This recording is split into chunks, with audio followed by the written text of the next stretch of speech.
Assalamu alaikum. So this is the third demo lecture of MSS Premium Learning. और इस lecture में we are going to discuss cholinergic blockers and cholinesterase regenerator. इससे पिछले दो lectures में हमने basics discuss की थी, introduction of the autonomic nervous system, और इससे पिछले लेक्चर में हमने मस्कुलिनिक यानी कोलिनो रिसेप्टर एगोनिस्ट देखे थे। तो जिन्होंने वो लेक्चर सुने हुए हैं उनको ये वाले लेक्चर की बहुत अच्छे से समझ आएगी, और अगर किसी ने वो नहीं सुने हुए तो आप पहले वो वीडियोस देखें, देन ये वीडियो देखें, तब आपको समझ आएगी। अच्छा, कोलिनो रिसेप्टर ब्लॉकर नेम से ही इंडिकेट कर रहा है कि ये मस्कुलिनिक रिसेप्टर्स को ब्लॉक करते हैं या निकोटीनिक रिसेप्टर्स को ब्लॉक करते हैं। बिकॉज जो कोलिनो रिसेप्टर्स होते हैं इसमें दो तरह के रिसेप्टर्स आ जाते हैं, एक इसमें मस्कुलिनिक रिसेप्टर होते हैं और एक इसमें निकोटीनिक होते हैं। तो कोलिनो रिसेप्टर ब्लॉकर्स ऐसी ड्रग्स होंगी जो कि मस्कुलिनिक रिसेप्टर्स को भी ब्लॉक कर सकती हैं, जो निकोटीनिक रिसेप्टर को ब्लॉक करती हैं। तो ये डिपेंड करता है कि हमारे पास कौन सी ड्रग्स है। जो ड्रग्स होती है ना, कुछ स्पेसिफिक होती है। हमने कहा था कि रिसेप्टर स्पेसिफिक ड्रग वो होती है जो किसी स्पेसिफिक रिसेप्टर के साथ जाके लगे। अब वो हमें कैसे पता लगेगा कौन सी ड्रग है? वो उसकी अफिनिटी के अकॉर्डिंग होती है, वो उसकी फार्माकोकाइनेटिक्स के अकॉर्डिंग होती है। अब जो एंटी कोलिनर्जिक ड्रग्स है ये दो टाइप्स में डिवाइड हो रही है, एंटी मस्कुलिनिक और एंटी निकोटिनिक। सो एंटी मस्कुलिनिक वो ड्रग्स होंगी जो कि मस्कुलिनिक रिसेप्टर को ब्लॉक कर देंगी, यानी मस्कुलिनिक रिसेप्टर पे लगेगी और ब्लॉक कर देंगी। और एंटी निकोटिनिक वो ड्रग्स होंगी जो कि निकोटिनिक रिसेप्टर पे लगेंगी और निकोटिनिक रिसेप्टर को ब्लॉक कर देंगी। तो ये बड़ी इंपॉर्टेंट है, ये क्लासिफिकेशन सबसे पहले आपको आनी चाहिए। अगर आपको क्लासिफिकेशन आती है तो आपको कोई भी इजीली चैप्टर आता होगा, क्योंकि अगर क्लासिफिकेशन आती है ना तो आपको मैकेनिज्म ऑफ एक्शन खुद ब खुद आ जाएगा। मैकेनिज्म ऑफ एक्शन किस तरह आता है? जिसने इंट्रोडक्शन वाला लेक्चर सुना था उसमें जो रिसेप्टर्स के फंक्शन है उसके अकॉर्डिंग इनके मैकेनिज्म ऑफ एक्शन होते हैं। जिसको रिसेप्टर के फंक्शन और ड्रग्स के नेम आते हैं वो ऑटोमेटिकली अंदाजा लगा सकता है। अच्छा जी, सबसे पहले एंटी मस्कुलिनिक ड्रग, इसकी क्लासिफिकेशन बड़ी इंपॉर्टेंट है। ये इसकी क्लिनिकल या थेराप्यूटिक क्लासिफिकेशन है। यानी क्लिनिकल क्लासिफिकेशन ऐसी क्लासिफिकेशन होती है जिसमें ड्रग के साथ हम उसका क्लिनिकल यूज बताते हैं। क्लिनिकल यूज क्या होता है कि वो किस क्लिनिकल कंडीशन में यूज होती है। फॉर एग्जांपल पार्किंसन डिजीज एक डिजीज है, जो ड्रग इसके लिए यूज होगी वो उस ड्रग का क्लिनिकल यूज है। कोई ड्रग हार्ट अटैक के लिए यूज होती है तो वो ड्रग का हार्ट अटैक के लिए यूज होना क्लिनिकल यूज है। तो थेराप्यूटिक या क्लिनिकल यूज की क्लासिफिकेशन आती है और ये क्लिनिकल यूज की क्लासिफिकेशन ही लिखी हुई है। तो this is one of the very important classification. अब हमने ये सारी जो ड्रग्स है ना इनको वन बाय वन डिस्कस करना है। आप लोगों ने नेम याद करने हैं, नेम तो आपको ऑब्वियसली मैं नहीं याद करवा सकता, ये तो आप लोगों का अपना काम है। लेकिन आगे मैं वन बाय वन कौन सी ड्रग का क्या काम है और क्यों काम है ये मेरा काम है, ये मैं आपको समझाऊंगा with the mechanism of action कि इसके पीछे लॉजिक क्या है। फिर ये वाले अब हम क्लासिफिकेशन पढ़ते हैं। सबसे पहले आप लोग देखते हैं सीएनएस यूज। तो सीएनएस में कौन सी ड्रग्स यूज होती है, क्यों यूज होती है, अब वो हम देखते हैं। सीएनएस एक्टिंग ड्रग में सबसे पहली ड्रग है स्कोपोलामीन। स्कोपोलामीन का जो दूसरा नाम होता है ना वो हायोसिन भी होता है। इस तरह हायोसिन के नेम से प्रॉफ में पूछी जाती है, वाइवा में भी पूछी जाती है और समटाइम एससीक्यू एमसीक्यूज में भी पूछी जाती है। तो ये स्कोपोलामीन है। स्कोपोलामीन ट्रांसडर्मल सिस्टम यानी ट्रांसडर्मल पैचेस की फॉर्म में अवेलेबल होती है। ट्रांसडर्मल पैचेस की फॉर्म में अवेलेबल, ये देखिए ट्रांसडर्मल पैच ये लगा दिया जाता है। ये स्लो रिलीजिंग फॉर्मुलेशंस होती है, यानी ये आराम आराम से थोड़ी थोड़ी ड्रग रिलीज करता है। तो ये किस में यूज हो सकती है? यहाँ पे आप लोग पढ़ सकते हैं motion sickness, post operative nausea, vomiting, यानी मोशन सिकनेस में यूज होती है। आप लोग किसी ट्रिप पे जाते हो नॉर्दर्न एरियाज में तो आप लोगों ने देखा होगा काफी लोग वोमिटिंग करते हैं। वो क्या होती है? वो मोशन सिकनेस होती है। कोई जहाज का सफर करता है उसमें मोशन सिकनेस होती है। कहीं पे भी आप अगर सफर करते हो तो मोशन सिकनेस होने के चांसेस होते हैं। तो ये मोशन सिकनेस में यूज होती है और ये मोशन सिकनेस में एज अ प्रोफाइलेक्टिक यूज होती है, यानी नोजिया वोमिटिंग होने से पहले ये यूज करनी है। ये नहीं कि आपको अब फॉर एग्जांपल आपका आधा सफर गुजर गया, अब आपको लग रहा है कि मुझे उल्टी आने लगी है या मुझे वोमिट होने लगा है या मुझे नोजिया हो रहा है, तब आप ये यूज करेंगे तब इसका फायदा नहीं है। लेकिन अभी सफर शुरू होना है, अभी सफर शुरू नहीं हुआ, आप उससे पहले ये यूज कर लो। तो ये प्रोफाइलेक्टिक यूज होता है, यानी प्रीलिमिनरी उसको प्रिपरेशन कर लो, यानी प्रिपरेटरी एक तरह से ये ड्रग्स होती हैं। तो प्रोफाइलेक्टिक यूज के तौर पे आप यूज कर सकते हैं इन द मोशन सिकनेस। तो इसके अलावा ये कहाँ यूज होती है? ये समटाइम ना सर्जरी में भी यूज होती है। ये सलाइवा की सिक्रीशन को कम करती है। सलाइवा की सिक्रीशन क्यों कम करती है? हमने कहा था जो मस्कुलिनिक रिसेप्टर्स होते हैं, मस्कुलिनिक रिसेप्टर जब एक्टिवेट होते हैं तो ये सिक्रीशंस को इंक्रीज करते हैं। यानी जब मस्कुलिनिक रिसेप्टर एक्टिवेट होते हैं सिक्रीशंस को इंक्रीज करते हैं। और स्कोपोलामीन है एंटी मस्कुलिनिक ड्रग, यानी ये मस्कुलिनिक रिसेप्टर को एक्टिवेट होने से रोकेगी। एंटी मस्कुलिनिक है ना, तो ये सिक्रीशंस को इस तरह से डिक्रीज कर सकती है। तो एनेस्थीसिया जब भी देना होता है ना, तो हम कोशिश करते हैं कि सिक्रीशंस को डिक्रीज किया जाए, सलाइवा को डिक्रीज किया जाए। क्योंकि जब एनेस्थीसिया दिया जाता है तो पर्सन होता है अनकॉन्शियस स्टेट में, और उसका वॉलेंटरी कंट्रोल नहीं होता बहुत ज्यादा अपनी स्वेलिंग पे। यानी जो वो स्वेलो करता है कोई चीज, उस पर उसका इतना वॉलेंटरी कंट्रोल नहीं होता क्योंकि वो एनेस्थीसिया में होता है। तो अगर ये सिक्रीशन ज्यादा होगी तो ये सिक्रीशन उसके रेस्पिरेटरी ट्रैक में जाने का बहुत ज्यादा खतरा है। हो सकता है क्योंकि उसने लेटे होना है, वॉलेंटरी कंट्रोल उसका उतना होना नहीं है अपनी स्वेलोइंग पे, तो वो क्या होगा, वो उसके लंग्स में जा सकती है। लंग्स में आपको पता है सिर्फ एयर होती है, अगर फ्लूइड लंग्स में चला जाए तो डिफरेंट आप लोगों को सिचुएशन फेस करना पड़ सकती है। तो इस वजह से ये सलाइवा की सिक्रीशंस को डिक्रीज करने के लिए यूज होती है। ब्रोंकाई में जो सिक्रीशंस होती है उसको डिक्रीज करेगी। तो ये आप लोगों ने यूज याद रखना है इसका। ये इसके दो बड़े इंपॉर्टेंट यूज है। और स्कोपोलामीन का एक बड़ा इंपॉर्टेंट यूज है, ये पहले वक्तों में ना as a truth serum use होती थी। यानी कोई स्पाई कर रहा है ना, उसको जब उसकी डिटेक्शन करनी होती थी कि ये झूठ बोल रहा है या ये सच बोल रहा है, तो ये उसके लिए यूज होती थी। ये 100% ट्रूथ सीरम नहीं हम इसको कह सकते, लेकिन ये कुछ हद तक फायदा देती है। ये किस तरह फायदा देती थी? ये थोड़ा सा पर्सन को सबकॉन्शियस कर देती है, और वो सबकॉन्शियस स्टेट में होता है। यानी 100% वो अपने ब्रेन और स्पाइनल कॉर्ड की जो एक्टिविटी है उनको आपस में लिंक नहीं कर सकता। झूठ बोलने के लिए भी दिमाग को सही तरह से चलना जरूरी होता है। वो कहते हैं ना कि मैंने उसको कोई चकमा दे दिया, बड़ा दिमाग मेरा तेज चल रहा था उस टाइम, मैंने कह दिया। देखें, अगर जब हम उसके दिमाग को स्लो कर देंगे, यानी उसकी जो इंटरप्रिटेशन कैपेसिटी है उसको डिक्रीज कर देंगे, उसको सबकॉन्शियस स्टेट में ले जाएंगे, तो उससे झूठ नहीं बोला जाएगा। अगर वो प्रोफेशनल झूठ नहीं बोलने वाला ना, एक तो होते हैं ना जो हमेशा ही झूठ बोलते हैं, उनकी तो प्रैक्टिस ही बड़ी होती है, वो सबकॉन्शियस में भी झूठ बोल देंगे। लेकिन जो नहीं होते ना ऐसे, वो इंटरप्रेट नहीं कर पाएंगे, और जो वो बात करेंगे वो सच होगी। और ये ना एमनीजिया कर देती है।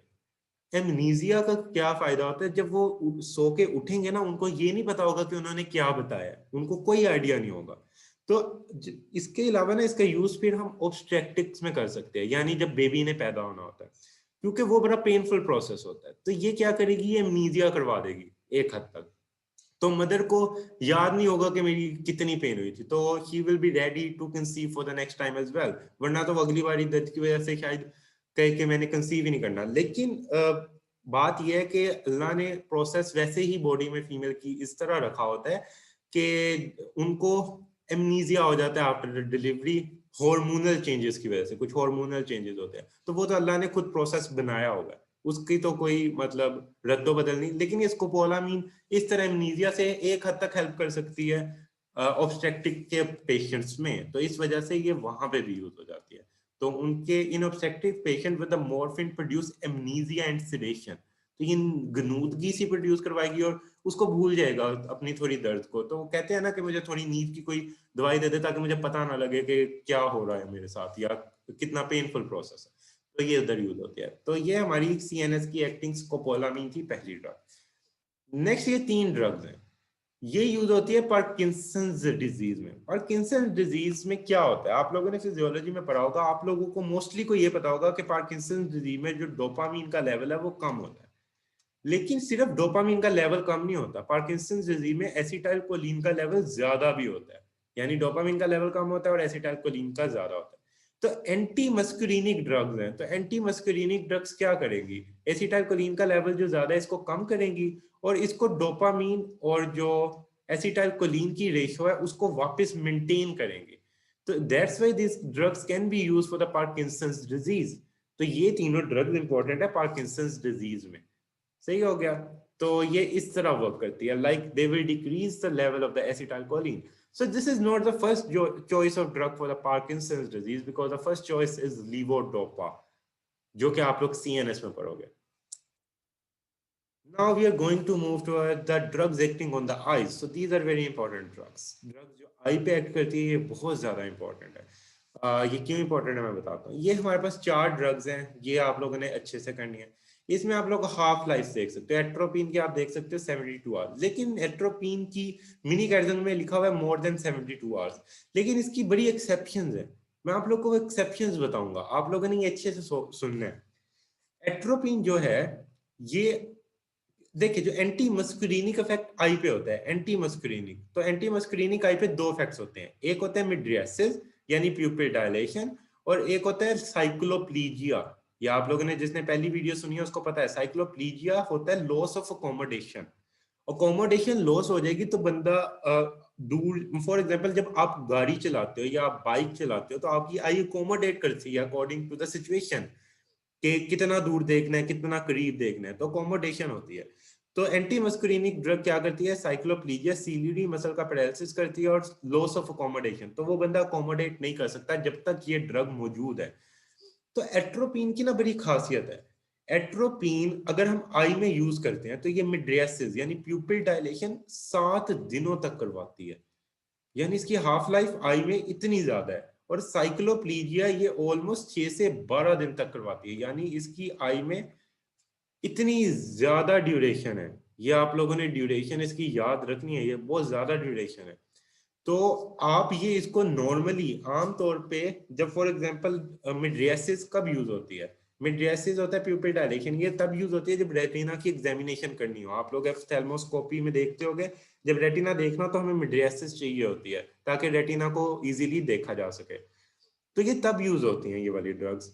तो ये ड्रग्स नॉर्मली हम नहीं यूज करेंगे क्योंकि इसका इफेक्ट इतने ज्यादा दिनों तक रहेगा। अगर ये इतने दिनों तक इसका इफेक्ट रहता है तो वो बंदा, फॉर एग्जांपल उसने ड्राइविंग करके जानी है तो उसकी अकोमोडेशन रिफ्लेक्स नहीं होगा, तो वो ड्राइविंग नहीं कर पाएगा, वो बाइक नहीं चला पाएगा। तो ये आप नहीं यूज करते। ये बहुत स्पेशल कंडीशंस में यूज होती है, और ये बच्चों में जिनमें सीलीडी मसल और अकोमोडेशन पावर बहुत ज्यादा होती है ना, उसमें कुछ कंडीशंस में जो आप आई में पढ़ोगे फोर्थ ईयर में उधर यूज हो सकती है, अदरवाइज इसको एज सच यूज नहीं किया जाता। तो ये इसको याद रखना आप लोगों ने कि इसकी हाफ लाइफ कितनी है आई में। आई में इसकी हाफ लाइफ इतनी है, और जनरली बाकी अगर आप ओरली लेते हो या किसी और रूट से लेते हो तो एट्रोपिन की हाफ लाइफ ऑलमोस्ट 4 आवर्स होती है, लेकिन आई में इतनी ज्यादा होती है। तो ये याद रखना है कि बाकी बॉडी में एट्रोपिन की हाफ लाइफ नॉर्मली होती है।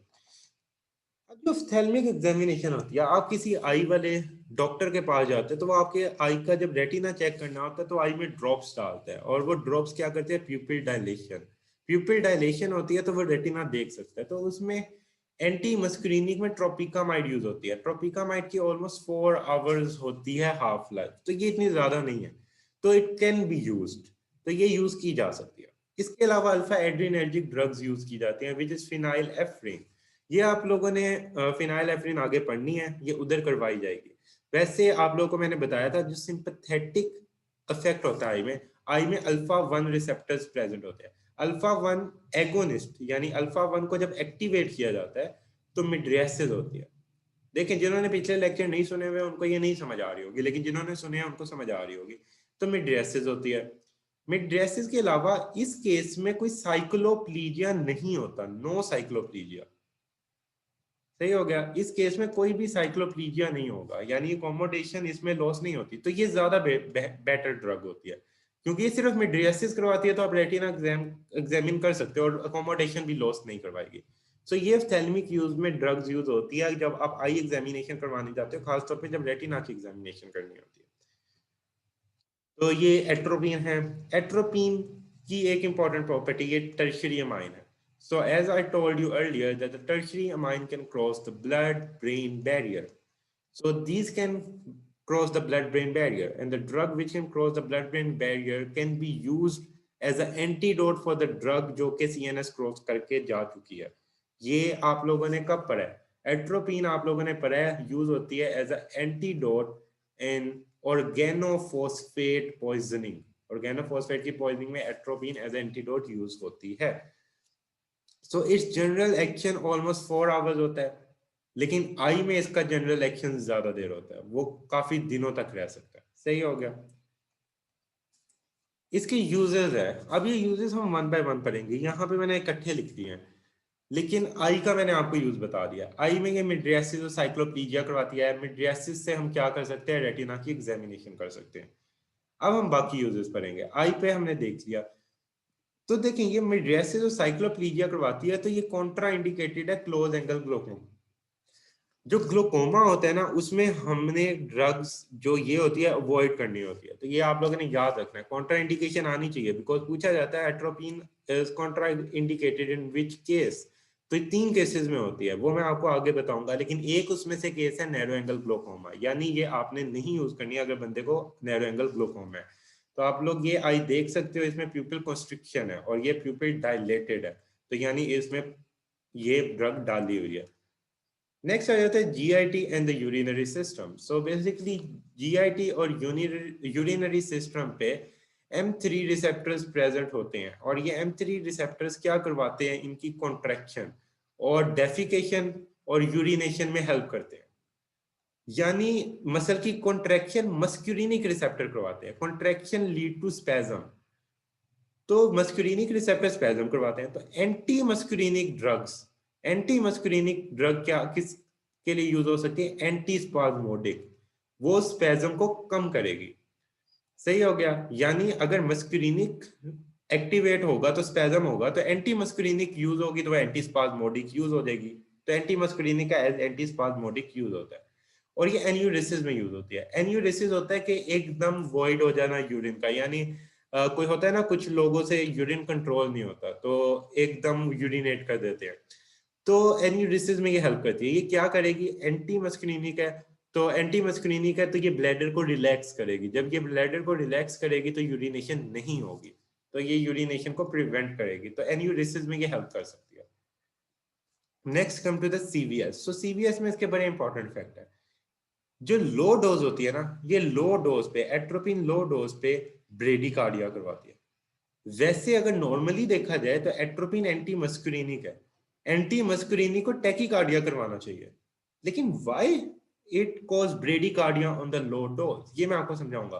हाई डोज पे ये टैकीकार्डिया करवाती है, और नॉर्मली इसको टैकीकार्डिया करवाना चाहिए अगर एंटी मस्कुलिनिक को देखा जाए, क्योंकि मस्कुलिनिक रिसेप्टर एक्टिवेट होते हैं तो ब्रेडिकार्डिया होता है। तो एंटी मस्कुलिनिक का एक्शन पे टैकीकार्डिया होना चाहिए, लेकिन लो डोज पे ब्रेडिकार्डिया क्यों होता है? लो डोज पे ब्रेडिकार्डिया इसलिए होता है क्योंकि ये हमारे पास टर्मिनल है, प्री साइनेप्टिक, ये post synaptic. Pre synaptic terminal पे हमारे पास रिसेप्टर्स प्रेजेंट होते हैं मस्कुलिनिक, और ये रिसेप्टर्स कौन से होते हैं, ऑटो रिसेप्टर। ऑटो रिसेप्टर का क्या काम होता है, इनका ये काम होता है, इन्होंने एसिटाइल कोलिन के लेवल को कंट्रोल करना होता है कि कितना एसिटाइल कोलिन यहाँ पे रिलीज होगा। सही हो गया, इन्होंने देखना होता है कि कितना एसिटाइल कोलिन यहाँ पे रिलीज होगा। अब मस्कुलिनिक रिसेप्टर जब एक्टिवेट होते हैं, यानी मस्कुलिनिक रिसेप्टर पे मस्कुलिनिक एगोनिस्ट आता है, तो एसिटाइल का लेवल या साइनेप्टिक क्लेफ्ट में कम हो जाता है। सही हो गया, ये आप लोगों को मैंने फर्स्ट लेक्चर में समझाया था, तो जिन्होंने वो सुना उनको ये समझ आ गई होगी बात। तो मस्कुलिनिक रिसेप्टर जब नॉर्मली एक्टिवेट होते हैं, एसिटाइल कोलिन अपने लेवल को खुद कंट्रोल करता है, और यहाँ पे एसिटाइल कोलिन कम हो जाता है, और एसिटाइल कोलिन कम यानी पैरासिम्पैथेटिक एक्टिविटी कम। सही हो गया, लेकिन जब आप एंटी मस्कुलिनिक ड्रग दो, वो क्या करेगी, वो एंटी मस्कुलिनिक ड्रग इस जाके ऑटो रिसेप्टर पे लगेगी। एंटी मस्कुलिनिक जो ड्रग है, एंटी मस्कुलिनिक ड्रग जब इस ऑटो रिसेप्टर पे लग जाएगी, तो क्या करेगी, ये एसिटाइल कोलिन को इनहिबिट करने की जगह एसिटाइल कोलिन का लेवल साइनेप्टिक क्लेफ्ट में ज्यादा कर देगी। और एसिटाइल कोलिन का लेवल साइनेप्टिक क्लेफ्ट में ज्यादा अगर हो जाता है, तो एज अ रिजल्ट वो क्या करेगा, वो ब्रेडिकार्डिया करवाएगा। ये होता है लो डोज ऑफ एट्रोपिन पे effect. Low dose of atropine जाके प्री साइनेप्टिक टर्मिनल पे लगती है रिसेप्टर्स पे, लेकिन जब हाई डोज होती है ना, तो हाई डोज एट्रोपिन डायरेक्टली आके हार्ट पे जो M2 रिसेप्टर होते हैं पोस्ट साइनेप्टिक टर्मिनल पे इस पे आके लग जाते हैं। हाई डोज आके पोस्ट साइनेप्टिक टर्मिनल के रिसेप्टर पे लगेगी, और जब एट्रोपिन एंटी मस्कुलिनिक है, एंटी मस्कुलिनिक पोस्ट साइनेप्टिक टर्मिनल पे लगेगी, तो एज अ रिजल्ट ये क्या करवाएगी, ये टैकीकार्डिया करवाएगी, क्योंकि मस्कुलिनिक ब्रेडिकार्डिया करवाती है, एंटी मस्कुलिनिक टैकीकार्डिया करवाएगी। तो ये इसके सीवीएस रिलेटेड इफेक्ट्स हैं। अब इंपॉर्टेंट आ जाता है सीवीएस टॉक्सिक डोज वाला। अगर आप एट्रोपिन बहुत ज्यादा डोज दे देते हो, एट्रोपिन की टॉक्सिसिटी हो जाती है, यानी टॉक्सिक डोज में दे देते हो, देन एज अ रिजल्ट ये क्या करेगी, ये क्यूटेनियस वेजोडाइलेशन करवाएगी। अब ये क्यूटेनियस वेजोडाइलेशन कैसे करवाती है? जब एट्रोपिन दोगे तो ये क्या करेगी, ये स्वेटिंग और बॉडी की सिक्रीशंस को डिक्रीज कर देगी। जब बंदे की स्वेटिंग और बॉडी की सिक्रीशंस डिक्रीज होती है तो बॉडी में हीट प्रोड्यूस होती है। अब बॉडी को हीट निकालनी है, तो हीट निकालने के लिए बॉडी क्या करेगी, वेजोडाइलेशन कर देगी। तो क्यूटेनियस वेजोडाइलेशन जब होगी तो एज अ रिजल्ट हमारे पास क्या होगा, एट्रोपिन फ्लश होगा। एट्रोपिन फ्लश में क्या होता है, क्यूटेनियस वेजोडाइलेशन हो जाती है, क्योंकि बॉडी में हीट एक्यूमुलेट हो रही है, क्योंकि उसको स्वेटिंग नहीं हो रही। एट्रोपिन ने स्वेटिंग रोक दी, सिक्रीशंस रोक दी, तो बॉडी ने का कंपनसेटरी मैकेनिज्म उसकी वेजोडाइलेशन करवा देगा क्यूटेनियस। तो एज अ रिजल्ट इसको एट्रोपिन फ्लश कहते हैं, क्योंकि जब वेजोडाइलेशन होती है तो ब्लड की सर्कुलेशन क्यूटेनियस वेसल में ज्यादा हो जाती है। Now we move to the anti secretory use. Anti secretory use में क्या होगा, ये सिक्रीशंस कम करवाती है। तो मैंने बताया कि जो एनेस्थीसिया होता है उसमें हमें पेशेंट की सिक्रीशंस को, जो सलाइवरी सिक्रीशन होती है और ब्रोंकाई की सिक्रीशन होती है, उसको कम करना होता है। क्योंकि when the person is in anaesthetic state, he is unconscious and he can not control voluntarily.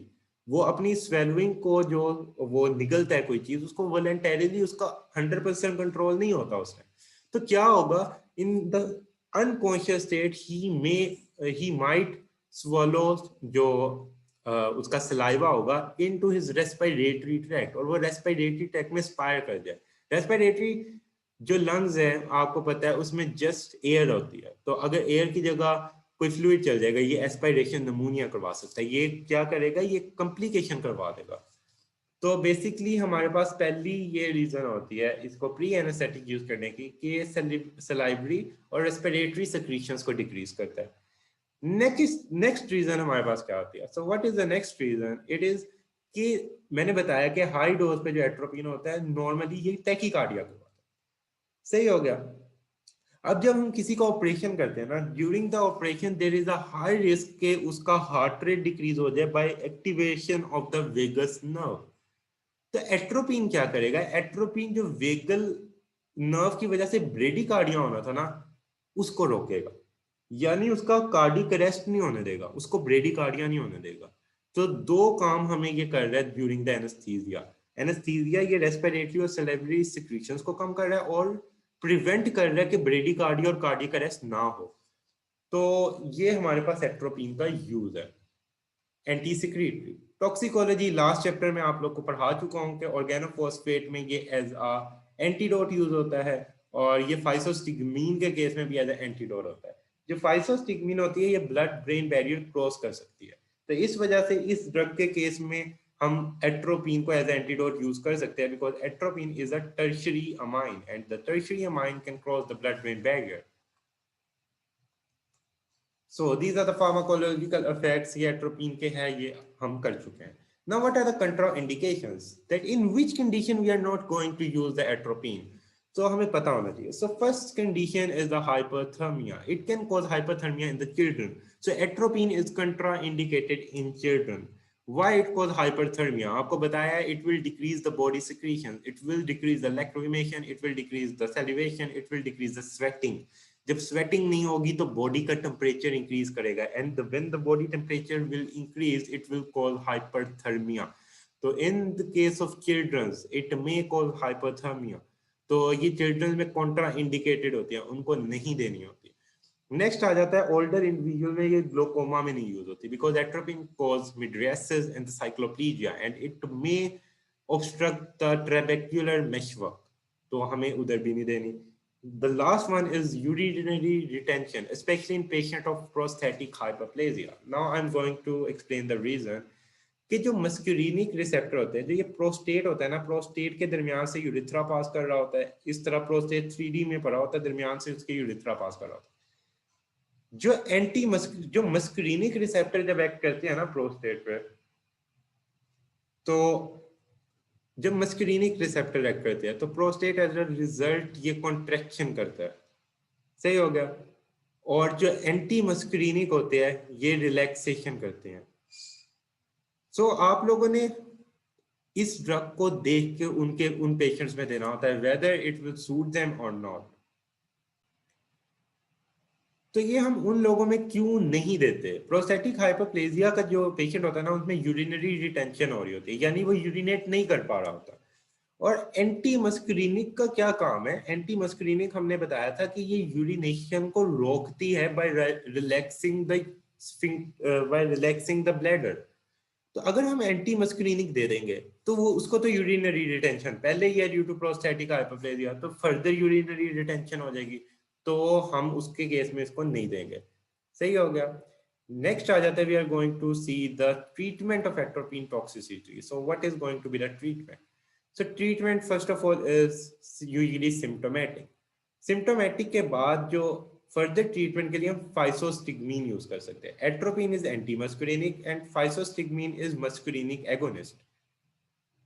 So that's why we will use the physostigmine in the case of atropine toxicity, क्योंकि ये भी blood brain barrier क्रॉस कर सकती है। Physostigmine can cross the blood brain barrier और atropine भी blood brain barrier cross करती है, तो एट्रोपिन के एडवर्स इफेक्ट फाइसोस्टिग्मीन रिवर्ट कर सकती है। The last one is hyperthermia को किस तरह ट्रीट करेगा? हाइपरथर्मिया होता है increase in the body temperature. जब इंक्रीज होगा बॉडी टेम्परेचर, तो आप लोगों ने घरों में देखा होगा दैट योर मदर और योर फादर यूज पानी की पट्टियां, खास तौर पे जब गर्मियों में बुखार होता है, क्योंकि होता है ना गर्मी में बच्चे खेल के आए, उनको बुखार हो गया, तो खतरा होता है कि सनस्ट्रोक ना हो गया उनको या कोई गर्मी की वजह से बुखार हुआ है, तो तब यूज करते हैं पानी की पट्टियां, तो वो हाइपरथर्मिया को कम करती है। इसी तरह एट्रोपिन टॉक्सिसिटी के हाइपरथर्मिया के लिए हम पानी की पट्टियां करेंगे। Now we are going to move toward the drugs acting on the bronchi. So drug acting on the bronchi. So bronchi have muscarinic receptors, and when the muscarinic receptor get activated, it will cause constriction. और जब हम मस्कुलिनिक act हो रहा है तो constriction हो रही है। जब एंटी मस्कुलिनिक एक्शन होगा, एंटी मस्कुलिनिक एक्टिवेट हो गए, तो ब्रोंको डायलेशन होगी। तो यानी हम इसको डिफरेंट कंडीशंस में, रेस्पिरेटरी कंडीशंस में एंटी मस्कुलिनिक ड्रग को यूज कर सकते हैं, because anti muscarinic drugs are going to cause the bronchodilation. So it is the most important use is chronic obstructive pulmonary disease, COPD. So we can use antimuscarinic drugs in the condition of COPD. COPD होता है chronic obstructive pulmonary disease. तो इस case में ये ब्रोंकोडायलेशन करवा देगी। Asthma के case में ये यूज हो सकती है, but it is not that important. Asthma के केस में हम एड्रीनर्जिक एगोनिस्ट पढ़ेंगे और रेस्पिरेटरी सिस्टम में इसकी सारी ड्रग्स पढ़ेंगे बहुत गौर से, तो उसमें यूज हो सकती है अगर एड्रीनर्जिक एगोनिस्ट सूट ना कर रहा हो। तो वो क्या क्या कंडीशन में कॉन्ट्रा इंडिकेट होगी वो हमने सब पढ़नी है रेस्पिरेटरी वाले चैप्टर में। अब ना ये इनहेलर के फॉर्म में यूज होती है। आप लोगों ने देखा होगा अक्सर जिनको रेस्पिरेटरी प्रॉब्लम होती है वो इनहेलर यूज करते हैं, तो इनहेलर के केस में यूज होती है। अब देखिए इप्राट्रोपिन के साइड इफेक्ट्स होंगे अगर ये ब्लड में जाएगी, तो जब ये इनहेलर के तौर पे यूज होते हैं तो ये लंग्स में जाती है। ये क्वाटर्नरी माइन है, क्वाटर्नरी माइन पे होता है पॉजिटिव चार्ज, तो ये पॉजिटिव चार्ज की वजह से ब्लड वेसल्स में इसकी एंट्री प्रोहिबिट होती है, ये ब्लड वेसल्स में एंटर नहीं होती। That's why ipratropium has little circulation, systemic circulation and CNS effect. यानी इप्राट्रोपियम अगर हम इनहेलर यूज करते हैं ना, तो ये ब्लड में नहीं एंटर होगी। अगर ब्लड में नहीं एंटर होगी तो इसके साइड इफेक्ट्स नहीं होंगे। So it is very good drug कि हम इसको यूज करेंगे तो इससे हमें साइड इफेक्ट से बच सकते हैं।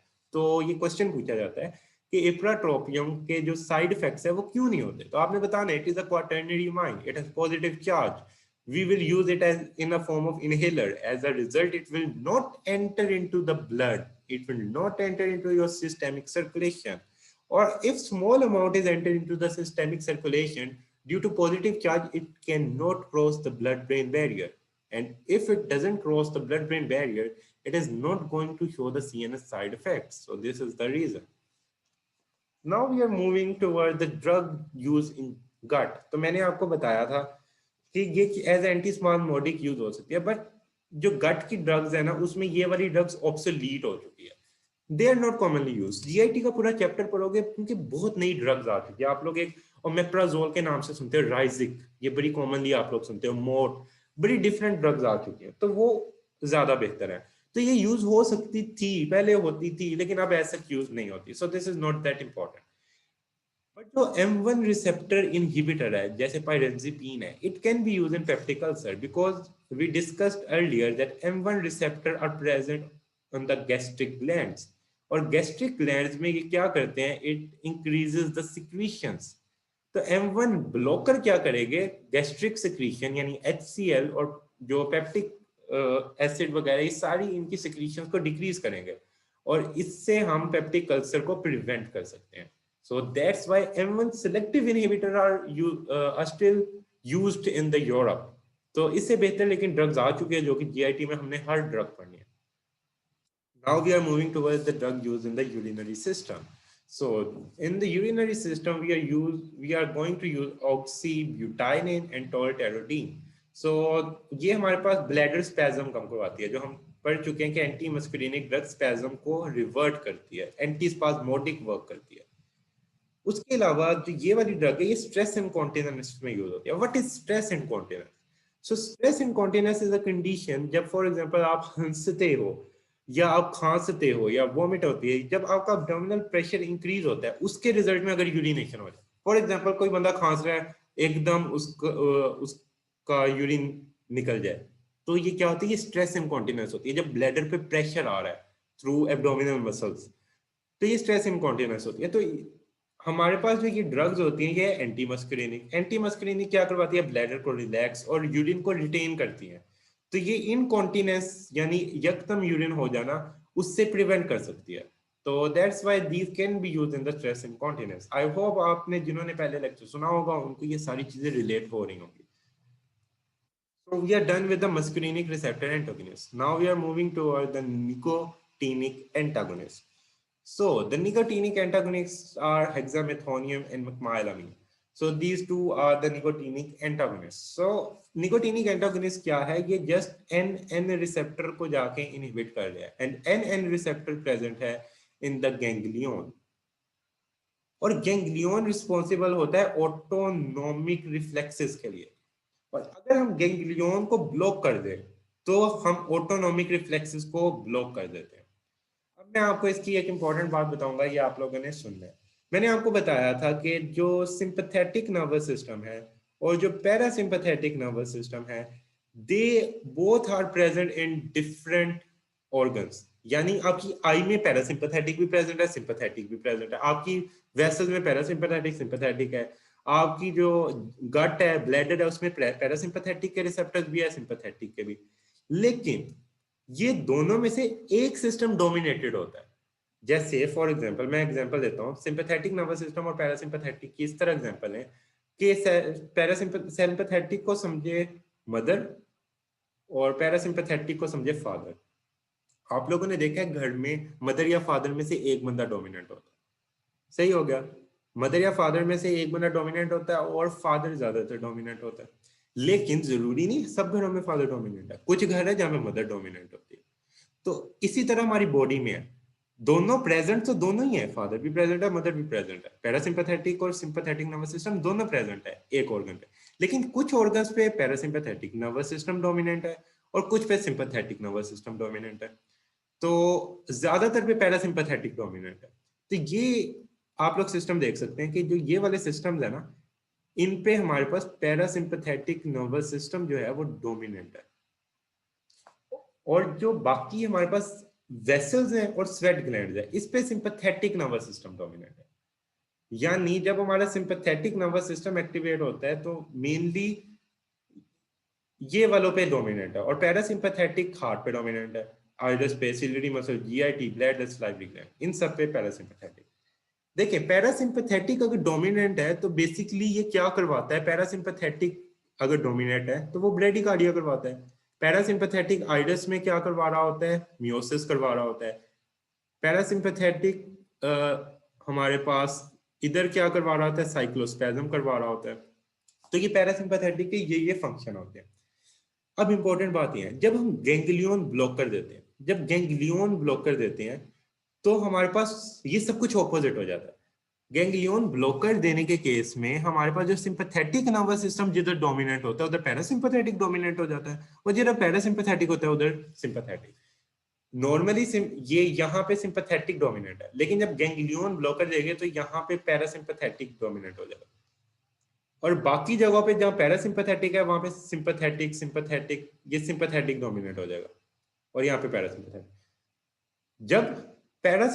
जब गैंग्लियन ब्लॉक कर दिया तो क्या हुआ, हार्ट पे क्या हुआ, टैकीकार्डिया हो गया। टैकीकार्डिया क्या रिस्पॉन्स था, सिंपैथेटिक। तो देखिए जब गैंग्लियन ब्लॉक कर दिया तो सिंपैथेटिक डोमिनेंट हो गया हार्ट पे और टैकीकार्डिया करवा दिया। गैंग्लियन ब्लॉक कर दिया तो आइरस पे सिंपैथेटिक डोमिनेंट हो गया, और सिंपैथेटिक का काम था मिड्रियासिस। बाकी सब केसेस में भी यही हो रहा है, आप लोग गौर से देखिए। और पहले में एक था सिंपैथेटिक डोमिनेंट था, अब जब गैंग्लियन ब्लॉक कर दिया तब पैरासिम्पैथेटिक डोमिनेंट हो गया।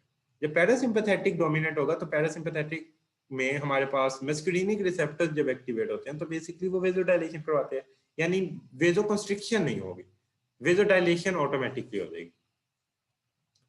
अगर वेजोकंस्ट्रिक्शन नहीं होगी तो ऑब्वियसली डायलेटेड वेसल्स है। तो आप लोगों ने ये गौर से देखना, तो आपको ये समझ आ जाएगा। So now this is the last topic we are going to do is cholinesterase regenerator. So cholinesterase regenerator का prof में क्वेश्चन आया होता है, Pralidoxime is the prototype। prof में क्वेश्चन आया था कि cholinesterase regenerator के दो नेम लिखे पहले। तो ये आप लोगों के ये तीन नेम्स है, आप लोगों ने ये याद करना। cholinesterase regenerator काम कैसे करता है, जिन्होंने पिछला चैप्टर सुना होगा उनको इसका फंक्शन आता होगा, अब मैं आपको बताता भी हूँ। हमारे पास एक एंजाइम होता है एसिटाइलकोलिनेस्ट्रेज, ये है एसिटाइलकोलिनेस्ट्रेज एंजाइम। एसिटाइलकोलिनेस्ट्रेज एंजाइम का काम क्या होता है, ये ब्रेक करता है एसिटाइलकोलिन को, एसिटाइलकोलिन को ब्रेक करता है। जब ऑर्गेनोफॉस्फेट की पॉइजनिंग होती है, ऑर्गेनोफॉस्फेट में जो ये फॉस्फोरस होता है ना, ये फॉस्फोरस जाके इसकी एक्टिव साइट के साथ एसिटाइलकोलिनेस्ट्रेज की, जिधर एसिटाइलकोलिन ने नॉर्मली बाइंड होके टूटना था, फॉस्फेट जो है एसिटाइलकोलिनेस्ट्रेज की एक्टिव साइट को जाके ऑक्यूपाई कर लेता है और इरिवर्सिबली इनहिबिट कर देता है, यानी एक्टिव साइट को ऑर्गेनोफॉस्फेट इनहिबिट कर देता है फॉस्फेट के साथ। अब हमने एसिटाइलकोलिनेस्ट्रेज को रीजनरेट करवाना है, हमें ये एंजाइम वापस चाहिए, क्योंकि ऑर्गेनोफॉस्फेट ने इसको ऑक्यूपाई कर लिया, इसको इरिवर्सिबली इनहिबिट कर दिया, बट हमें ये एंजाइम अब वापस चाहिए, हमें इसको किसी तरह से रेस्क्यू करना है। तो रेस्क्यू करने के लिए हम क्या देंगे, प्रेलिडोक्सिन। प्रेलिडोक्सिन क्या करेगी, प्रेलिडोक्सिन का ना फंक्शन ये है कि प्रेलिडोक्सिन की जो एफिनिटी है इस फॉस्फेट के साथ, ऑर्गेनोफॉस्फेट के फॉस्फेट के साथ प्रेलिडोक्सिन की एफिनिटी ज्यादा है, हाई है। यानी अब हमारे पास क्या पड़ा हुआ है, प्रेलिडोक्सिन है और इधर एसिटाइलकोलिनेस्ट्रेज एंजाइम है, एसिटाइलकोलिनेस्ट्रेज, और इधर ऑर्गेनोफॉस्फेट है। ऑर्गेनोफॉस्फेट के लिए प्रेलिडोक्सिन की एफिनिटी ज्यादा है और एसिटाइलकोलिनेस्ट्रेज की एफिनिटी लेस है। तो जिसकी एफिनिटी ज्यादा होगी ऑर्गेनोफॉस्फेट उसके साथ जाके चिपक जाएगी, उसको साथ जाके अटैच हो जाएगी। तो ऑर्गेनोफॉस्फेट क्या है, हाई एफिनिटी है प्रेलिडोक्सिन की, तो प्रेलिडोक्सिन के साथ ऑर्गेनोफॉस्फेट जाके लग जाएगी और एसिटाइलकोलिनेस्ट्रेज को छोड़ जाएगी। अब इसकी एग्जांपल बड़े आजकल जो मीम चल रही होती है मैं उससे दे देता हूँ आपको। एक लड़का है, मेहरान है उसके पास, और एक लड़का है उसके पास सिविक है। तो अच्छा, एक के पास मेहरान है और एक के पास सिविक है। तो अब क्या होता है कि जो सामने वाली लड़की है, अब उसके पास दो चॉइसेस आ गई है, एक मेहरान वाला एक सिविक वाला।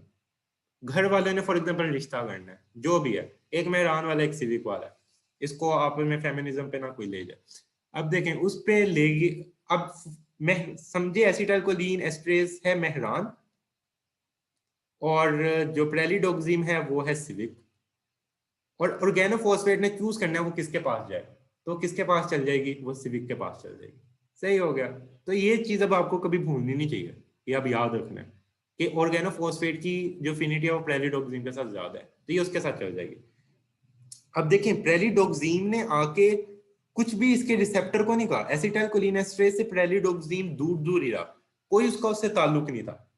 तो इस वजह से ऐसे एंटागोनिस्ट जो कि मतलब एक ड्रग का एक्शन को एंटागोनाइज कर रहा है, ऐसे एंटागोनिस्ट को कहते हैं केमिकल एंटागोनिस्ट, जो रिसेप्टर पे जाके लग के उसका फंक्शन को ब्लॉक नहीं कर रहा, लेकिन वो क्या कर रहा है, जो रिसेप्टर पे जो केमिकल लगना था उसको अपने साथ जोड़ रहा है, तो इस वजह से इसको कह देते हैं केमिकल एंटागोनिस्ट। तो ये प्रेलिडोग्जिम केमिकल एंटागोनिस्ट है और it is used in the organophosphate poisoning. जो प्रेलिडोग्जिम और ये ओबिडोग्जिम है, ये दोनों ब्लड ब्रेन बैरियर क्रॉस नहीं कर सकती, तो they are unable to reverse the CNS side effects.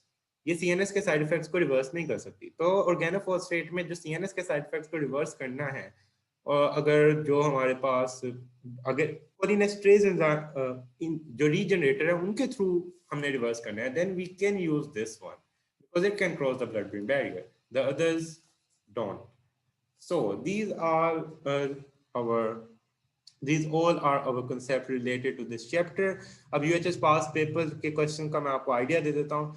आप लोग देख सकते हैं as a pre anaesthetic agent हम यूज क्यों करते हैं एट्रोपिन को, इसकी रीजन आप लोग को बताई जा चुकी है। ये clinical application of anti muscarinic drug, ये सबसे पहले जो बिल्कुल स्टार्ट में आपको क्लासिफिकेशन दिखाई थी, ये वो है। फिर उसके बाद आ जाता है write down the different clinical uses of anti muscarinic drug. अच्छा, इसकी जिसने पिक्चर लेनी है वो ले सकता है, ये मैंने इकट्ठे करके भी लिखे हैं।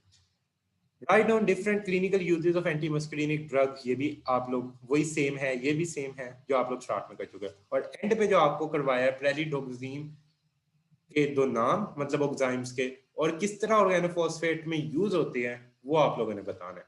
तो ये किस तरह यूज होती है मैंने आपको क्लियर कर दिया है, आप लोग ये अपने जो बुक है उधर से भी पढ़ सकते हैं। सो this is all about today's lecture, I hope it will help you. So this is the last demo lecture for the people जो हमने एमएसएस प्रीमियम लर्निंग का लेक्चर्स लेने हैं। तो इसके बाद अब और लेक्चर को यूट्यूब पे अपलोड नहीं होगा। तो thank you very much, I hope it will help you throughout your life as well.